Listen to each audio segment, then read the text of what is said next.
So you're looking to buy a new car. Well, take a look at this list first so you make sure you don't buy one of the worst cars of 2022.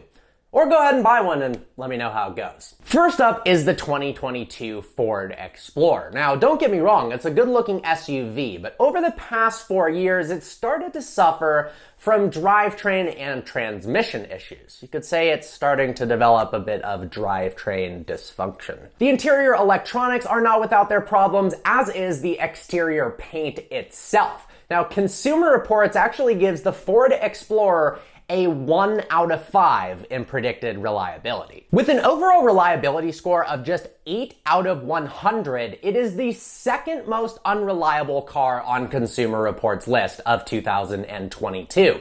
It also has poor space for the third row seating, a lackluster infotainment system, as well as poor fuel economy. It also comes standard with a "my middle school student is on the gold honor roll" sticker set, so if that's appealing to you, maybe get this car. Next up is Consumer Reports' least reliable car for 2022. That is the 2022 Mercedes-GLE, with an overall reliability score of 5 out of 100. Which is honestly impressive. Problems range from engine issues to interior electronic problems and malfunctioning climate control. Also, people have complained that the overall interior controls are difficult to use and come off a little bit cheap and finicky. And with an overall fuel economy of just 20 miles per gallon, it's near the back of the pack in terms of overall efficiency. The Maserati Ghibli. Probably my least favorite car on the list. Please do not buy one of these. First off, the car starts at $82,000 and only gives you 345 horsepower. You can save yourself $6,000 and get a nicely spec'd BMW M550i that has a twin turbocharged V8 and makes 523 horsepower. Then you actually have the ultimate driving machine and not a just useless pile of crap. The interior of the Ghibli is a plastic parts bin special. It's seriously no more than a dressed up Chrysler 200S, although at least a Chrysler is not pretending to be something that it isn't. It's not dissimilar to showing up to the Met Gala in a black t-shirt with a tuxedo painted on it and thinking you fit in and actually look cool. And because of its swooping roofline, you've got next to no space in the rear seat in terms of headroom. It's also got really poor reliability ranking, so when you run out of warranty, you can be sure it's going to cost you an arm and a leg for a car that's not even cool to begin with. If you're in the market for a fast sports car, chances are you've come across the Mitsubishi Mirage. 0 to 60? Well, you'll be lucky if the car even gets to 60 miles an hour. With its 2-liter 4-cylinder, it makes an incredible 78 horsepower and 74 pound-feet of torque. I don't even know how it's legal. Merging on the freeway with 78 horsepower at this point just doesn't even seem safe. Yes, the Mirage is cheap and gets decent fuel economy, but the 3-cylinder makes a crazy, annoying, loud buzzing noise, and the overall insulation from the outside world is next to none. So you're gonna hear road noise, wind noise, and a super slow screaming 3-cylinder the entire time behind the wheel. And the interior is pretty much junk. Yes, the Toyota Mirai. Now, I have to give Toyota credit. They've got a full-blown production hydrogen vehicle running around casually on the streets, and not a lot of people are talking about it. But there's a good reason why. I'm all for alternative fuels and alternative ways of powering a car, if that means exciting, fun cars in the future. But the problem is the infrastructure isn't there yet for hydrogen vehicles. Right now, in the United States, there are only 86 hydrogen fueling stations. In the entire United States, 86. 60 of which are located in California.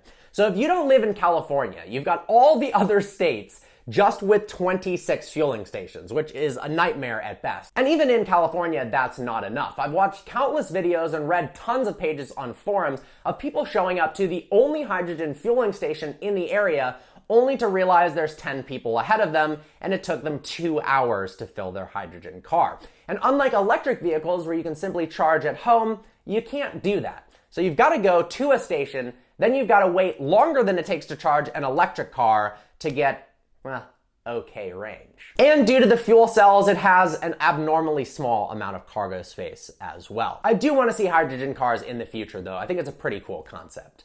The 2022 Infiniti Q50. Now, back when it was released in 2013, it offered a unique alternative to a C-Class or a BMW 3 Series. It was stylish, it was cool, and it was a little bit cheaper.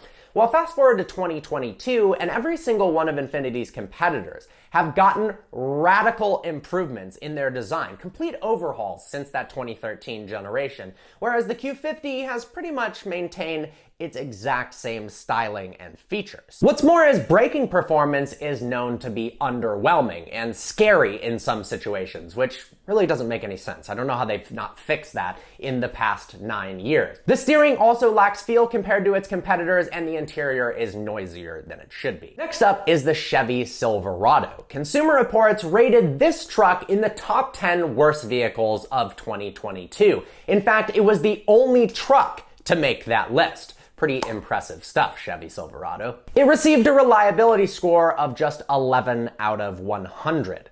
I'm still just baffled by these scores that are almost in the single digits out of 100. It's honestly impressive. Unfortunately, it suffers from engine issues, transmission issues. It even has interior electronic issues. The 3-liter Duramax engine sometimes has significant difficulty starting, where it takes a really long time to start up when you're clicking the ignition button, and sometimes it doesn't even start at all, which is lovely in a brand new car. Oh yeah, it's also had its fair share of recalls from safety belts, airbags, and a bunch of other safety features, so that's sketchy. Next up is the 2022 Subaru Impreza. Let's face it, in terms of styling, it doesn't get much more lackluster than the new Impreza. Compared to the sleek Volkswagen Jetta or the Hyundai Elantra, it looks like a cheap plastic rental car. I mean, seriously, compact, inexpensive cars have radically improved in their design language as of late, and this car just, well, hasn't. The good news is it's really fast.